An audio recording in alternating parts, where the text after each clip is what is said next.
İnsanlarla hayvanlar arasındaki bağın en kuvvetli olduğu yerlerden bir tanesi yani belki de. Yiyecek misin sen? Yiyecek misin sen?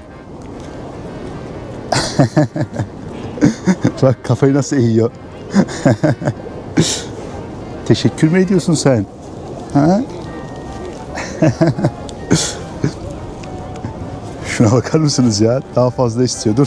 Dur vereceğim. Çok alışmışlar insanlara. Hiçbir şekilde çekinmiyorlar. Dibinize kadar geliyorlar. Avucunuzdan yemek yiyor. Dur lan, kağıdı yeme. Kağıdı yeme. Gel. Bak şimdi kafayı nasıl yiyor. Japonlar gibi teşekkür ediyor resmen. Yerim seni ya. Şuna bak. Şöyle bir selfie yapalım. Lan dur. Kavga çıktı. Kalmadı oğlum, kalmadı. İçim huzur buldu resmen, böyle var ya. Çok huzurlu hissediyorum. Ben yok ceketimi yeme ama.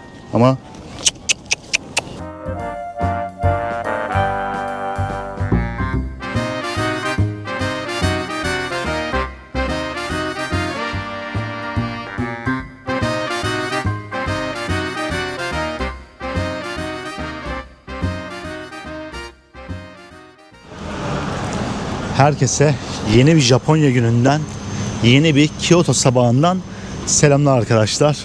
Daha bir yarım saat önce uyandım, kahvaltımı yaptım ve direkt videoyu açıyorum. Gördüğünüz gibi çantalarım sırtımda maalesef ki bu sefer. Bayağıdır galiba böyle video çekmemiştim ben. Ya ben şimdi buradan Nara'ya gitmek istiyorum. Biliyorsunuz Japonya'da geyikleri besleyebildiğiniz çok güzel bir park var. Nara şehrinde ve dünyaca meşhur burası. Gidiyorsunuz orada geyikleri sevebiliyorsunuz, besleyebiliyorsunuz. Böyle inanılmaz huzurlu bir yer. Ben oraya gideceğim ama bugün akşamındaysa farklı bir şehre gideceğim burada. O yüzden haliyle check-out yapmam gerekiyordu. Ama şöyle bir şey varmış ki check-out yaptıktan sonra çantanızı burada bırakamıyormuşsunuz. Çantayı kilitlediler bana. Şimdi gideceğim şehir buradan 1-1,5 saat kadar mesafede ama çok tersi bir yönde kalıyor. Bayağı ters kalıyor. O yüzden ben direkt Nara'ya gitmek istiyorum. Bu arada tren geçiyordu ya şuradan. Çok güzel bir manzara vardı. Yakalayamadım galiba. Şöyle bir karşıya atalım kendimizi. Burası Kyoto'nun merkez istasyonunun bulunduğu çevre arkadaşlar. Işık yandı ve karşıya geçmeye başladık. Bunu seviyorum Japonya'da. Hiç kimse kuralları ihlal etmiyor. İnanılmaz böyle huzurlu hissediyorsunuz ya. Bir sakinlik var böyle sanki sürekli. Şimdi dostlar çanta bende kalınca resepsiyonist bana kilitleyince çantayı dedim ki abi dedim ne yapacağım ya ben. Benim bu çantayı bir yerde bırakmam lazım. Dedi ki Kyoto istasyonuna git, orada kilitli dolapları göreceksin. O dolaplardan kiralayabilirsin. Daha önce videolarda göstermiştim arkadaşlar. Japonya'da belli sokaklarda ya da metro istasyonunda kilitli dolaplar var. Ve bu dolapları dilerseniz birkaç saatliğine, dilerseniz bir günlüğüne kiralayabiliyorsunuz. Şimdi öyle yapmaya çalışacağım ben de. Ama benim çantama uygun bir dolap var mıdır? Hiç emin değilim. Göreceğiz bakalım. Şöyle şimdi Kyoto merkez istasyonunun içerisine doğru ilerliyorum ben. Şansımıza çok güzel bir hava var ya bu arada bugün.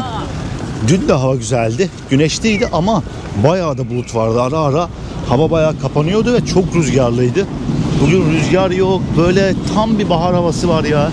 Gerçekten bahar havasını hissediyorum bugün. Şimdi istasyona geldim ben. Şuradan bir yerden artık içeri gireceğim dostlar. Burası devasa bir yer. Bütün tren hatlarının, Shinkansenlerin kesiştiği nokta.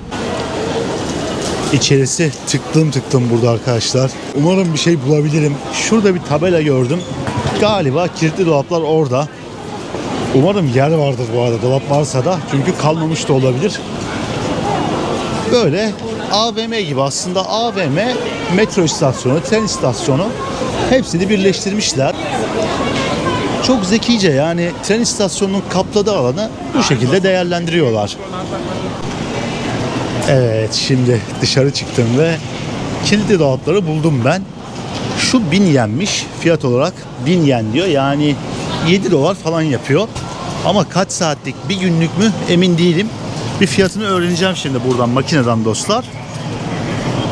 Hatta direkt bakalım şöyle. Şimdi dostlar, şöyle bir kilitli dolaba koydum ben çantamı.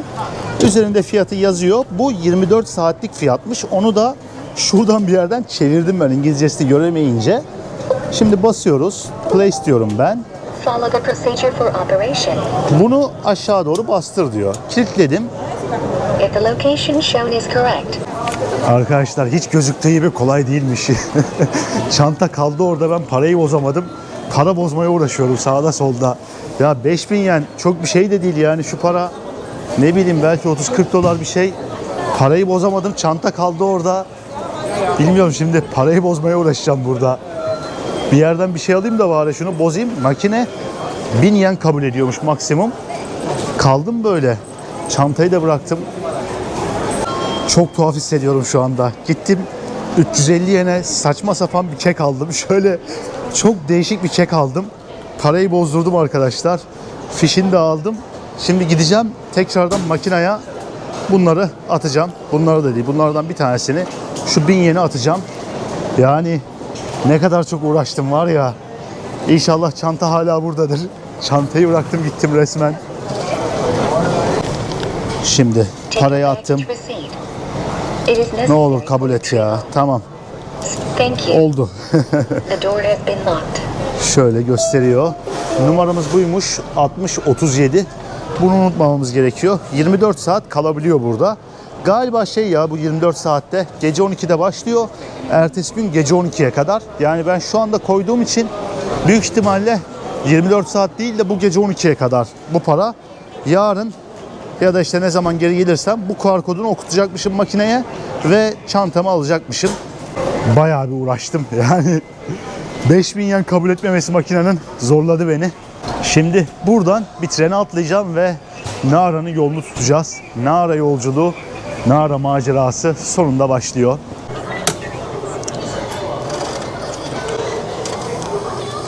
Şimdi şöyle bir makineden tren biletimi alıyorum dostlar. Şöyle normal tren bileti aldım ben makineden ve 1200 yendi. O da bir 8-9 dolar yapıyor.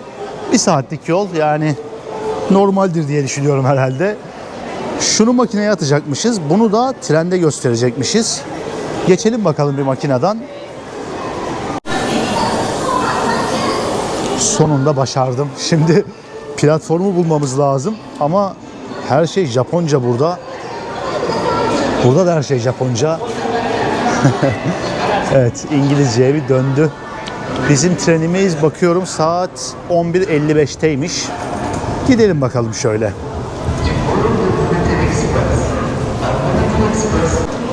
Bu arada sürekli söylüyorum, Japonya'da hayatınızı kolaylaştırabilecek ne varsa düşünmüşler diye. Bakın, burası tren istasyonunun içerisi ve döviz makinesi var. Dilerseniz buradan paranızı çevirebiliyorsunuz. Çok düşükten bozuyor. Yani 14-15 yenlik bir fark var arada. Normalde 1 dolar 150 civarı falan, ama acil ihtiyaçlarda bayağı işinizi görebilir. Bunu metro istasyonlarında, AVM'lerde, işte 7-Eleven marketlerde, her yerde görebiliyorsunuz dostlar. Çok basit bir şekilde hemen seçiminizi yapıp para değiştirebiliyorsunuz. Ya gerçekten Japonya inanılmaz pratik bir ülke.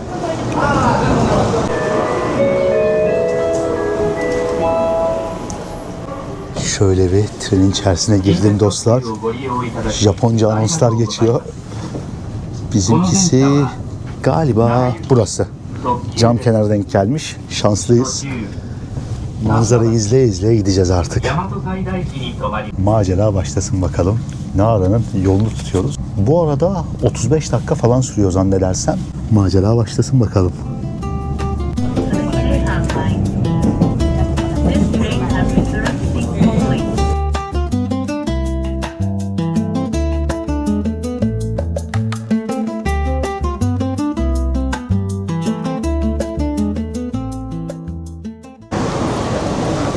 Ve 35-40 dakikalık bir tren yolculuğunun ardından Sonunda Nara şehrine geldim arkadaşlar. Lise öğrencileri gidiyor önümde bakın. Bayağı bir öğrenci var hatta. Hemen şurası tren istasyonunun çıkışı. Bu kısımda bir pazar yer alıyormuş. Hatta 120'ye falan böyle satılan suşiler vardı. Yani $1 bile az. Galiba tane fiyatıydı. Tam emin değilim. Hatta hemen burada da bakın yaprağın içerisine sarılmış sushi satıyorlarmış. Bu da enteresan bir şey. Şöyle bir göstereyim. Diyor ki şöyle değişik bir ağacın adı yazıyor ama bu ne bilmiyorum. Alta not düşelim. Bunun yaprağına sarıp böyle sushi satıyorlarmış. İlginç yani, ilk defa gördüm. Bakın şöyle maketlerinde göstereceğim hatta. Ama fiyatlar bayağı yüksek. 2000 yen falan yani şu kadarcık şey. Değişik böyle bizim dolma gibi sushileri varmış ya. Yaprağın içine sardıkları. Şimdi dostlar ben tam olarak neredeyim onu bir söyleyeyim. Nara şehrinin 367 bin bir nüfusu olması lazım eğer ki doğru hatırlıyorsam. Yani 300 bin dolaylarında bir nüfusu var. Oldukça ufak bir şehir ve burası geyikleriyle meşhur. Japonya'ya gelen herkes burada geyikleri beslemeye geliyor. Nara Park diye bir yer var burada. Zaten trende de direkt olarak buraya ulaşıyorsunuz ve Nara Park haricinde o göstermiş olduğum pazar var. Birkaç tane de tapınak var gezebileceğiniz. Biraz daha böyle doğayla iç içe, yeşilliklerin olduğu bir şehir, güzel bir şehir. Bu arada geyikler buradan itibaren başlıyor. Şuna bakar mısınız? Şuna bak ya.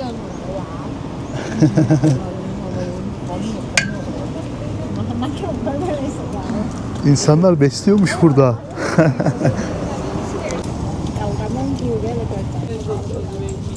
Şunlara bakar mısınız ya? Her yerdeler. Şöyle bir göstereceğim. Şu bayağı bir büyük. Boyut olarak bunlar ufak geyikler dostlar. Farklı bir tür. Ama insana o kadar alışmışlar ki dibinize kadar geliyorlar ya direkt. Çok iyi ya. Şuna bak. Şu tipe baksanıza, hiç tepki yok ya. Dibine kadar geliyorsunuz böyle. Daha parkın girişine gelmedim yani. Parkın dışarılarındayım. Ama buradan itibaren geyikleri görmeye başladık. Galiba bazen bu yola da çıkıyorlarmış. Bu yol üzerinde de görebiliyormuşsunuz. Ama şu anda bayağı kalabalık. Zannetmiyorum öyle bir şey olacağını. Parkın içerisine doğru bu şekilde ilerleyeceğim bakalım.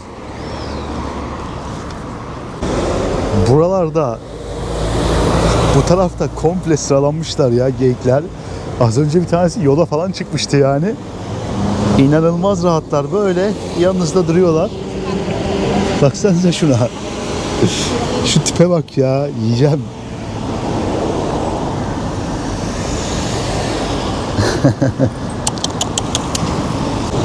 Galiba boynuzlarını kesiyorlar. Birçoğunun boynuzu yok bu şekilde. İnanılmaz rahatlar ya. Bu kadar yaklaşabileceğimi düşünmemiştim ben açıkçası. Ve her yerdeler. Çok alışmışlar insanlara haliyle. Bakın adam besliyor. Geyikler Japon selam veriyor resmen. Karşısında eğiliyor adamın.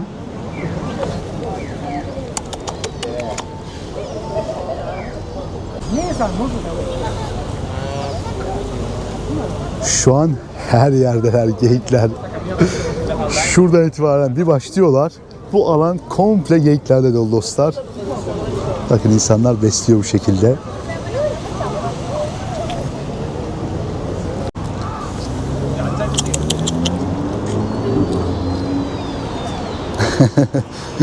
Korktu hayvan ya. Şimdi buradan bir yerden geyik krakeri almamız gerekiyormuş dostlar. Bu geyikleri geyik krakerleriyle besleyebiliyormuşsunuz. Başka bir şey vermenizi tavsiye etmiyorlar. Bayağı böyle yuvarlak krakerler var burada bir yerde. Onu satan birisini arıyorum açıkçası şu anda.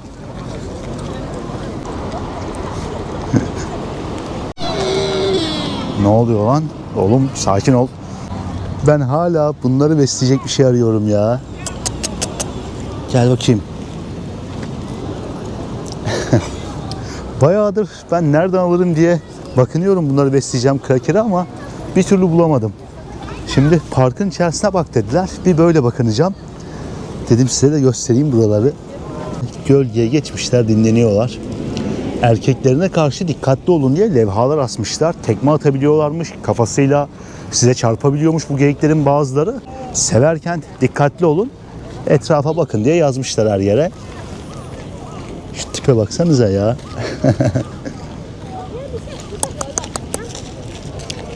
Bu geyikler kutsal olarak kabul ediliyor burada dostlar. Bir elçi olduğuna inanıyorlar bu geyiklerin. Bir efsaneye göre burada yer alan bir tapınağın tanrısının bir beyaz geyiğin sırtında geldiğine inanıyorlarmış.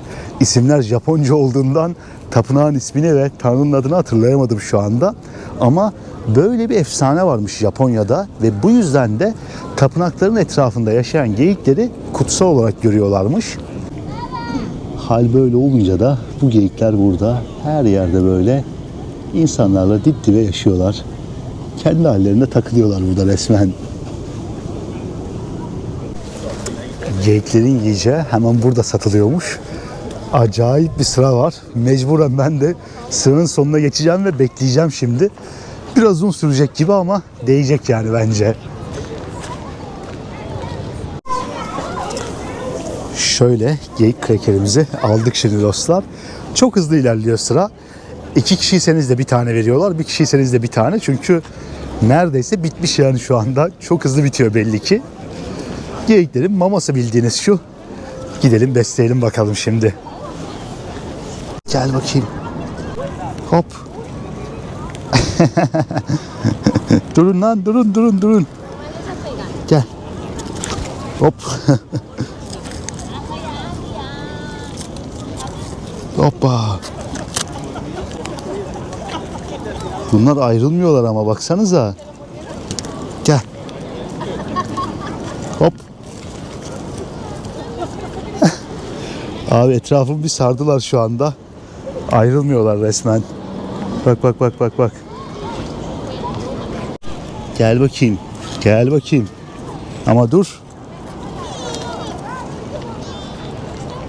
Oo, kavga çıktı. Al bakalım.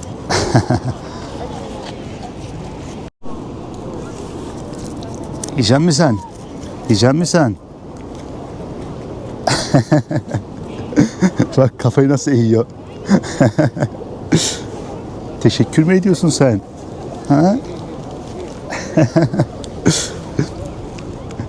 Şuna bakar mısınız ya? Daha fazla istiyor. Dur vereceğim. Bak kokuyu aldı şimdi. Dur lan kağıdı yeme.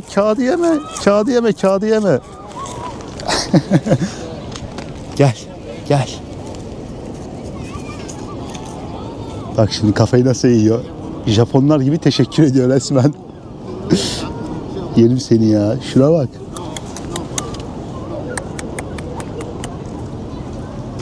Gel seveyim biraz seni. Çok tatlı hayvanlar ya. Şöyle bir selfie yapalım. Lan dur. Gel vereceğim gel. Bu da geldi bak şimdi. Dur bekleyeceksin ama. Gel bak şöyle verdim sana. Çok zeki hayvanlar ya. Artık kavga çıktı. Kalmadı oğlum.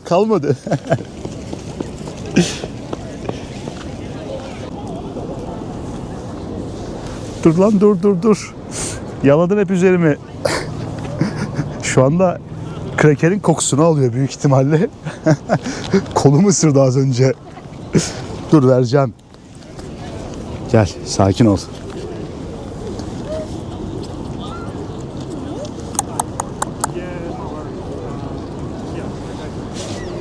Bitti artık. Daha kraker vallahi kalmadı. Ben yok ceketimi yeme ama. Koku üzerime sindiğinden ceketimi falan ısırıyorlar artık. Bak ayrılmadı bu. Gel tamam sana vereceğim. Ama sakin olacaksın tamam. Gel. Tamam.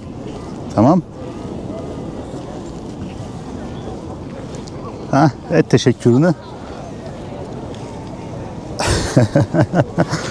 Yok lan. Şşt.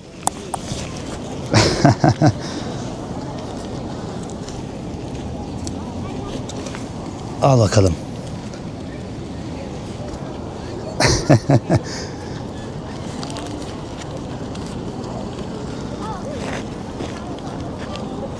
Gel.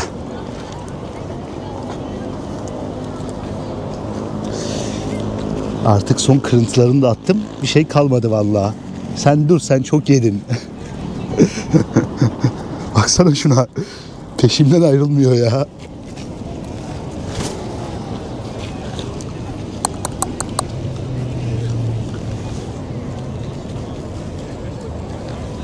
Çok güzel hayvanlar dostlar. Çok güzel hayvanlar. Ama 2 dakikada bitti aldığım şey var ya.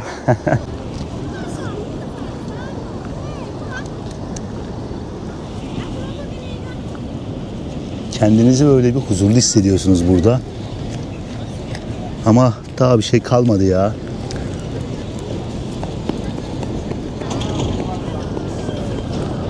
Hava da çok güzel, böyle tam bir bahar havası. Geldim, geyikleri besliyorum ya. Gerçekten çok ikonik bir yer, çok güzel bir yer burası. Şu tipe baksanıza. Boynuzunun birisi kırılmış, geziyor böyle.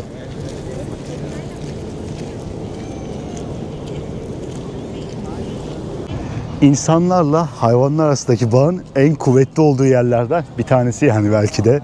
Çok alışmışlar insanlara. Hiçbir şekilde çekinmiyorlar.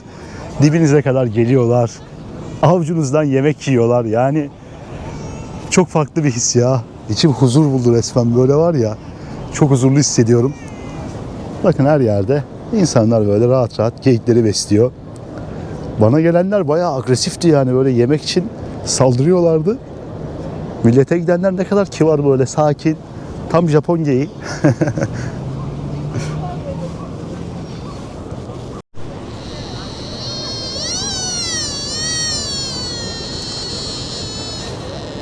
Çıkarttıkları ses umarım duyuluyordur şu anda.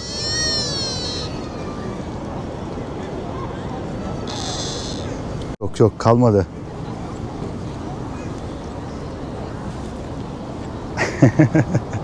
Peşimde dolanıyor. Yok vallahi kalmadı. Tipe bakın ya. Arkadaşlar bir gün Japonya'ya yolunuz düşerse, ağlıyor mu ne yapıyor bu geyik arkamdan, sesi duyuyor musunuz? Bir gün Japonya'ya yolunuz düşerse arkadaşlar, Nara'ya yarım günlüğüne bile olsa bir uğrayın benim gibi. Bir gelin şu atmosferi yaşayın yani. Gerçekten insanın içi böyle huzur doluyor. Ne bileyim, çok güzel hayvanlar ya. Bu hayvanlarla iç içe olmak ve etrafınızın komple onlarla çevrilmesi bambaşka bir his. Bakın karşılıklı selamlaşıyor şurada insanlar. Bu parkta 1200 ila 1400 tane geyik varmış.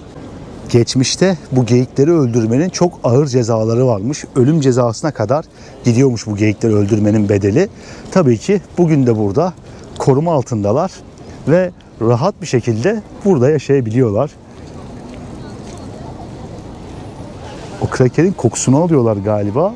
Halen daha benim yanıma geliyorlar yani. Arkadaşlar biz biraz şimdi geyik yapıyoruz burada.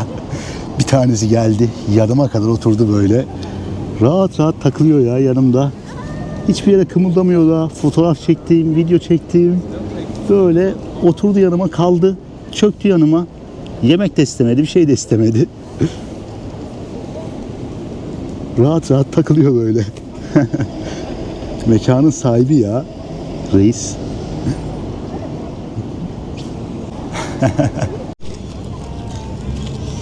Arkadaşlar Japonya muhteşem bir ülke. Gezmekten benim inanılmaz keyif aldığım bir ülke.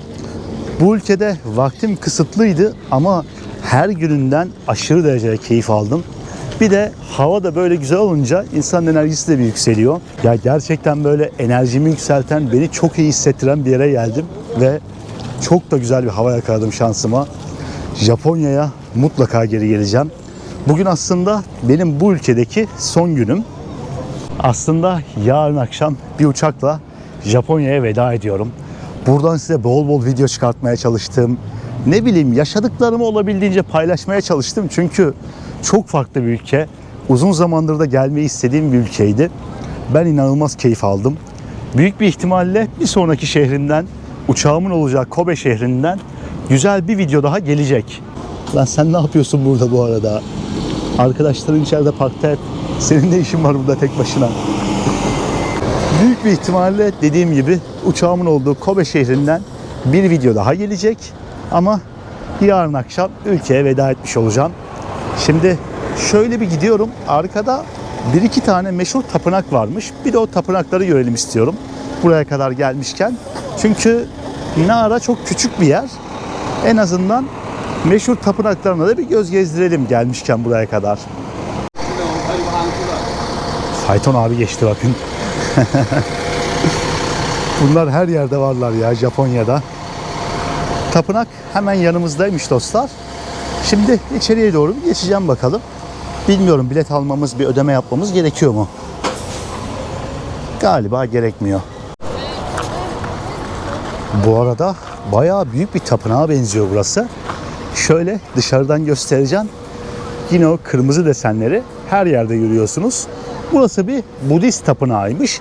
2 tane çok büyük tapınak var burada. Bu da onlardan bir tanesi Kofuji tapınağı. Hemen şuradan bir bilet alıp içeriye geçebiliyoruz. Galiba bu da tapınağın farklı bir binası. Bu daha çok Zen Budizmi tapınaklarına benziyor. Daha sade bir görüntüsü var. İkisi ayrı tapınaklar mı yoksa aynı tapınağın parçası mı? O kısmı tam bilmiyorum. Galiba burası farklı bir tapınak. Zen Budizmi tapınağı. Burası da benim gelmek istediğim tapınak. Şimdi şöyle makineden biletimi aldım, klasik. Manzaraya bakar mısınız ya? Hava güzel olunca renkler o kadar güzelleşiyor ki. Resmen bugün dünyam güzelleşti yani Japonya'da. Çok güzel bir tapınakmış dostlar. Şurada ayrı kısımlarını da görebiliyorsunuz. Bir Budist tapınağı dediğim gibi. O renklerini, işlemelerini ben yakından görmek istediğim için girdim. Yoksa çok fazla tapınak gezdik bu bölgede. 1300 yıllık bir tarihi varmış bu arada buranın. 683 yılında kurulmuş dostlar. Bir Budist şapeli olarak kuruldu diye yazıyor. Büyük ihtimalle bu çevrede Budist rahipler öğrenim görüyorlardı. 1300 yaşında olan buranın belki de en eski tapınaklarından bir tanesi. Açıkçası yaşını görünce tapınağın ayrı bir şaşırdım. Şöyle şimdi içeriye doğru geçelim istiyorum. Büyük bir ihtimalle video fotoğraf çekmek yasaktır ama gizlice göstermeye çalışacağım. Burası bayağı kuralcıydı arkadaşlar fotoğraf konusunda. İçeride görevli vardı ve görevli direkt kontrol ediyordu yani fotoğraf çekip çekmediğinizi. Sadece böyle çok küçük 2 tane video alabildim. Saygı duymak lazım yani. Sonuçta onların inanç yeri. İçeride insanlar dua ediyorlar. O yüzden çok fazla rahatsız etmemek gerek. Galiba tapınağın farklı bir kısmı, bakın şurası da. Şöyle göstereceğim. Buraların girişleri hep ayrı ayrı arkadaşlar. Eğer ki hepsine birden ben gireyim, hepsini göreyim derseniz daha fazla ödeme yapıp bütün bir bilet almanız gerekiyor. Galiba 1000 ya da 1500 yene.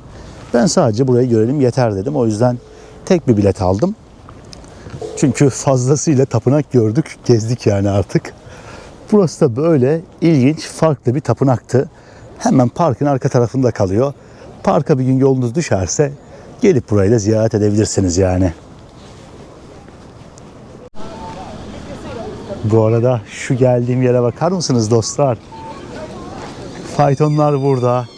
Hemen şurada bir Shinto tapınağının girişi var zannedersem. Çünkü tori koyulmuş. Parkın farklı bir girişi ama galiba içeride bir de Shinto tapınağı yer alıyor. Çünkü Şintoizm'de kutsal alanla dünyevi alanı ayıran kapılar bunlar. Ve geyikler yine burada da her yerde geziyorlar. Şu arkası bizim geyikleri beslediğimiz yer zannedersem. Şimdi şöyle şu kutsal alanın bir dışarısına atayım ben kendimi. Normalde aşağı doğru gidecektim. Orada size göstermek istediğim tarihi evlerin bulunduğu sokak vardı. Ama burayı görünce dedim önce buraya geçeyim. Burayı bir gezelim. Etraf bu arada yemyeşil ya. İnanılmaz huzurlu duruyor.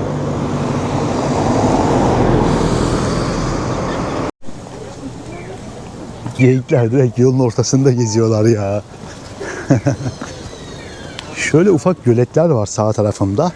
Böyle çok güzel tarihi evler, tapınak tarzı yapılar yapmışlar ve bunlardan bazılarını restoranta çevirmişler burada. Bununla meşhur olan yerler varmış.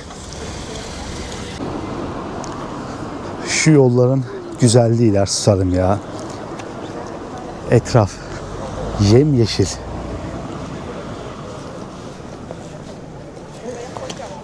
Şu basamaklardan şimdi aşağı doğru ineceğim.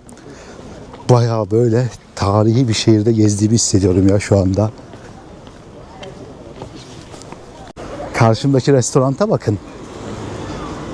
Şurası bir restoran. Tam anlamıyla o geleneksel Japon mimarisini korumuşlar burada. Şöyle bir göstereceğim. Bakın. Gölün kıyısına çok güzel konumlandırmışlar burayı. Hemen şurada arkada büyük bir tapınağın pagodası, kulesi belli oluyor. Göl burada ve restoran çok iyi ya. Arigatou gozaimasu. Arigatou gozaimasu.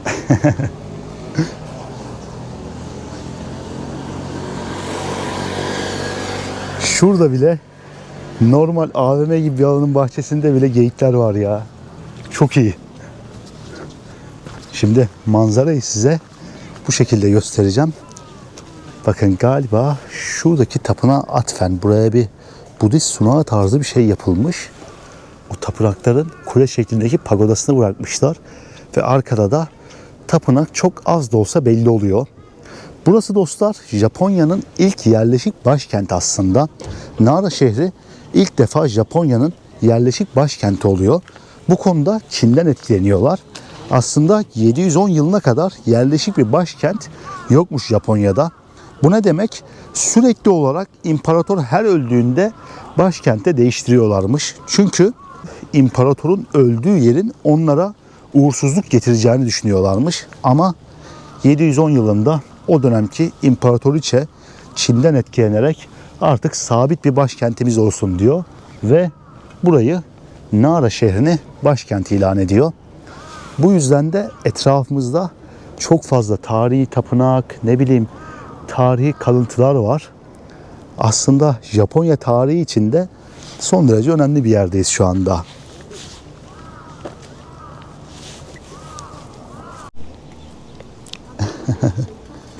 Şuraya adım atar atmaz yine geldiler. Dibime kadar sokuldular ya. Çok iyi. Şurada bir süpermarket var zannedersem ve masa sandalye atmışlar buraya. İnsanların geldiğini biliyorlar. Onları besleyeceğini biliyorlar. Ve buraya kadar iniyor geyikler de. Ya şehrin içerisinde tamamen özgürce dolaşıyorlar. Nasıl Hindistan'da ineklere hiç kimse dokunmuyor, onları kutsal görüyor. Burada da geyikler kutsal. İlginç bir benzetme oldu ama benzer yani bence. Bakın kadın besliyor mesela şurada.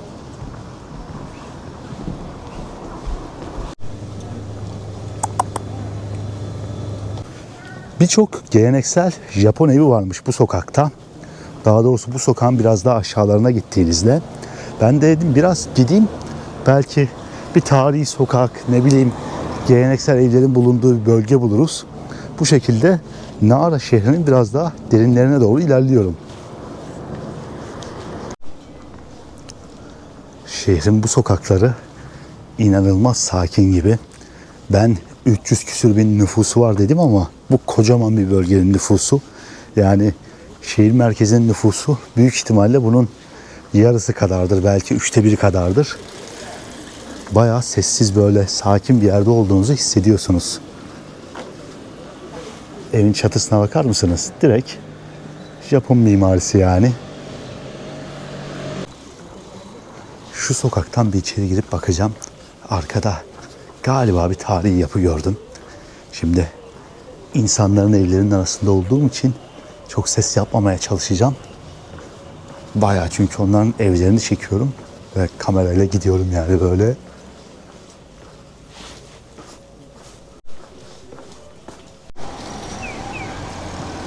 İnsanların evleri çok güzel ya burada. Tam böyle bizim yazlıklara benziyor. 2 katlı, 3 katlı maksimum. Çatılar hep aynı şekilde. Büyük bir ihtimalle bir kısıtlama bir şey vardır yani bunda. Kafasına göre böyle yapmıyordur insanlar. Çok güzel duruyor ya. Şu huzuru geçti ya şehrin bana. Bir de inanılmaz sessiz abi sokaklar. O bahsetmiş olduğum sokak burasıymış galiba benim. Hemen burada da Gangoji diye bir tapınak var dostlar. Şöyle sadece girişini göstereceğim. İçeri geçmeyeceğim. İnsanlar baya şurada dua ediyorlar. Onları görebiliyorum yani. Ve tek turist benim zannedersem şu anda. Şurada bir sütun var bakın. Japonca yazılar yazıyor. Bizden Budizmi tapınağına benziyor yine bu da. Nara şehrinde bile çok ufak bir yer olmasına rağmen çok fazla tapınak var. Az önce bir levha gördüm ve şehirdeki ziyaret edilecek yerleri gösteriyordu. Her yer tapınak yani o kadar çok tapınak var ki gerçekten inanamazsınız ya. Bakın geleneksel tarzda evler. Bu sokağın olayı bu aslında. Naramachi sokağı olarak biliniyor burası. Bu geleneksel evleri görebileceğiniz ve bir iki tane de tapınak gezebileceğiniz bir nokta. Şurası bir restoran zannedersem. Ya da hediyelik eşyacı da olabilir bunlar. Tam emin değilim.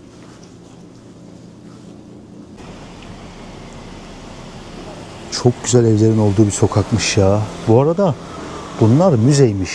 Bir tanesine bir sokuldum baktım az önce ve üzerinde özel müzedir diye yazıyordu. Şaşırdım yani. Böyle ufak tefek müzeler varmış sokak arasında. Sesim çok yükseliyor gibi hissediyorum. Benden başka ses olmadığı için. Şu girdiğim sokağa bakar mısınız ya? Şu anda burası Japonya değil gibi hissettirmeye başladı. O kadar değişti ki etraf. Binalar o kadar alçaldı, görünüşleri o kadar değişti ki sanki şu sokak Japonya'dan bağımsız gibi gelmeye başladı gözüme.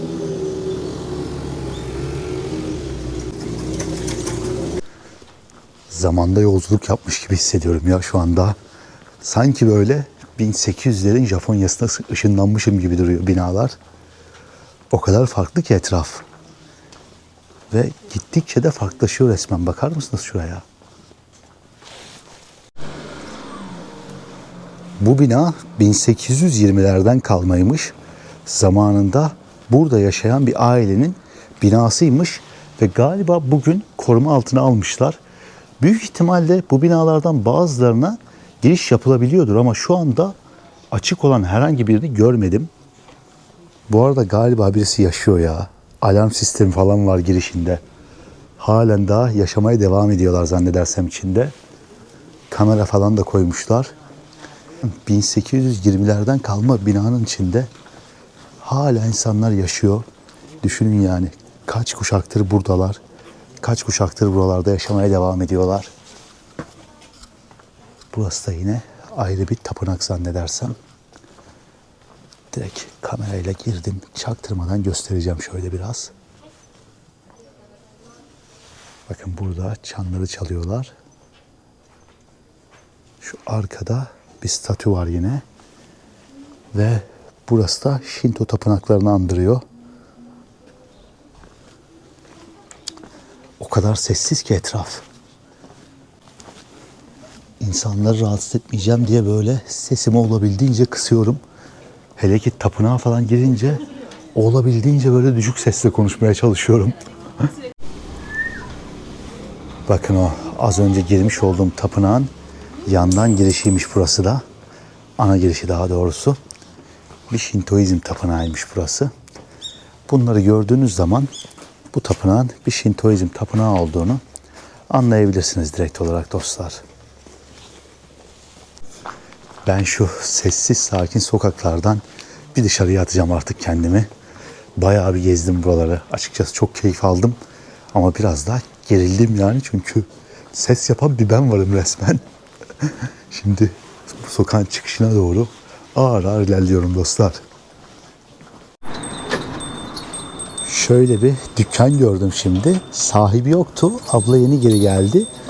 Bakın buraya yakında geri geleceğim diye yazı bırakmış. İngilizce ve Japonca.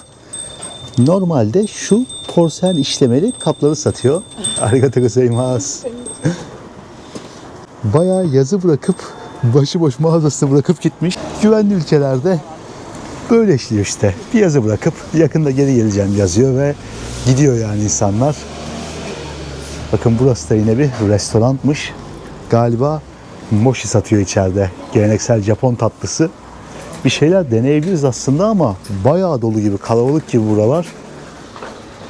Bir gidelim bakalım şöyle. Ve ben dönüp dolaşıp tekrardan bu noktaya geldim. Bir sürü insan şurada oturmuş. Tadını çıkartıyor doğanın. Gölün kenarında dinleniyor. Hemen sol tarafımda bir tapınak daha var. Bakın şu yukarısı yine tarihi bir başka tapınak. Ya çevre gerçekten çok güzel. Böyle ruhumun dinlendiği bir yer oldu resmen. Çarşı gibi bir şey gördüm bakın burada. Yukarıdan faytonlar geliyor bu arada. Şöyle bu yolu inelim istiyorum aşağıya doğru. Zaten Nara metro istasyonu da hemen burada aşağıda bir yerdeymiş. Dedim giderken bu noktayı da size göstereyim. Yol üzerinde farklı bir şeyler görürsek de onlara da bir göz atarız. Şunlara bakar mısınız ya bu arada? Geyik buranın sembolü olunca her yere geyik oyuncakları bırakmışlar bu şekilde. Güzel hatıra yani. Buradan şöyle bir hatıra alıp gidebilirsiniz.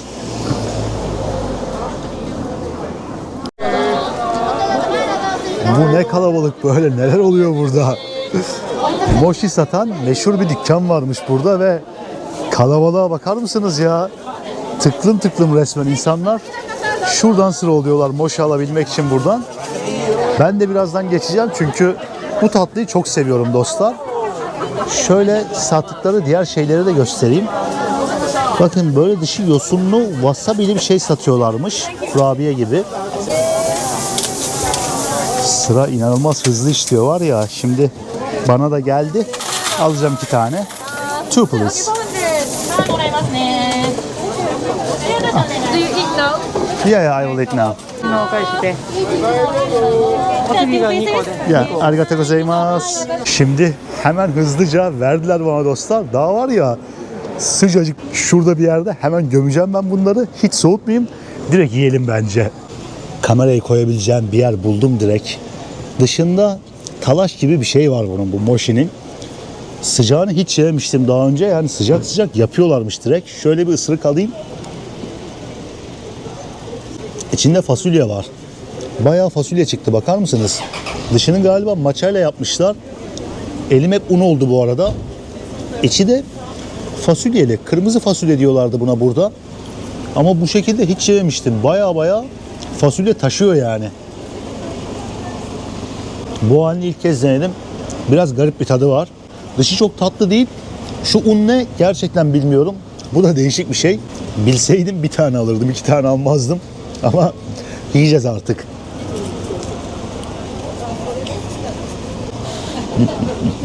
Şu an var ya ağzım, burnum, ellerim, üstüm, başım, her yerim resmen una bulandı yani. Ama güzeldi. Çok iyiydi diyemem. Garip bir tadı vardı ama iyi gitti yine de. Zaten o kadar gezmenin üstüne biraz acıkmıştım da bir kendime getirdi beni. Şehrin en canlı noktası bu sokaklarmış galiba.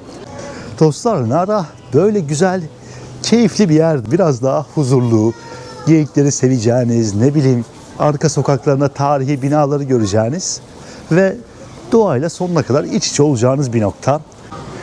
Benim açıkçası beğendiğim bir şehir oldu. Böyle daha ufak, merkezde çok ufak bir yere benziyor. Bakın şurası bir süpermarketmiş mesela. Normalde şehrin içerisinde bulması zor olur. Burada hepsi bir sokakta birleşmiş resmen. Bu arada Money Exchange diyor. Bana da para çevirme yeri lazımdı ya. Şurada çeviriyorlarsa hemen halledeceğim şimdi. Kurlar da bu şekildeymiş bu arada. Normalde 1 dolar 150. Burada da 146,5'tan bozuyorlar.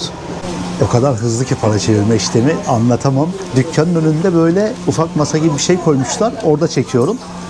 3850 mi ne öyle bir şey aldım dostlar ben.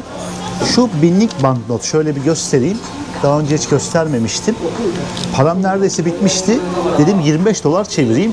Bende de bir sürü 1 dolar vardı. Bir elimde kamera falan olunca çok sayamamışım. 26 dolar vermişim yanlışlıkla. Kadına dedim ki 25 dolar çevireceğim.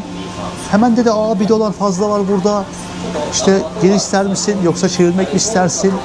İnsanlar çok dürüstler. Hani hiç kötü bir niyet yok. Başka bir yerde olsa zaten 1 dolar der cebe atar yani. Şöyle paranın arka yüzünü de göstereyim. Yarın son günüm olacağı için bu para bana yeter diye düşünüyorum. Zaten biraz daha var üzerimde. Para çevirme işlemini de son anda yerel bir döviz bürosunda çözmüş oldum. Bu arada şunu da göstereceğim. Bu para 500 yen ve 3,5 dolara tekabül ediyor. Japonya'nın bozuk paraları çok çok değerli abi. Bu arada burası da hemen metro istasyonunun yanında yer alan Kyoto'nun pazarı, aslında çarşısı. Şehirlerde hep böyle Japonya'da biliyorsunuz. Daha önce eğer ki herhangi bir Japonya videomu izlediyseniz bu yerleri fazlasıyla görmüşsünüzdür. Özellikle Osaka şehrinde. Çok fazla yağmur alan bir ülke olduğu için kış sezonunda özellikle belli ki bu şekilde doldurmuşlar. Bakın galiba wagyu etleri satan bir restoran burası da. İnek heykeli yapmışlar girişe. Evet dostlar, burada artık videoyu kapatacağım ben. Çünkü etrafta göstereceğim şeyler daha önceden videolarımda defalarca kez göstermiş olacağım şeyler olacak yine burada. Daha fazla uzatmayalım. Bence güzel, keyifli bir video oldu. Kendinize çok çok iyi bakın. Sonraki videolarda Japonya'da diyemeyeceğim artık. Büyük bir ihtimalle çekebilirsem son bir video gelecek Japonya'dan. Ya Japonya'da diyeyim ya da bir sonraki ülkemizde görüşmek üzere. Kendinize iyi bakın. Videoyu beğenmeyi ve kanalıma abone olmayı unutmayın.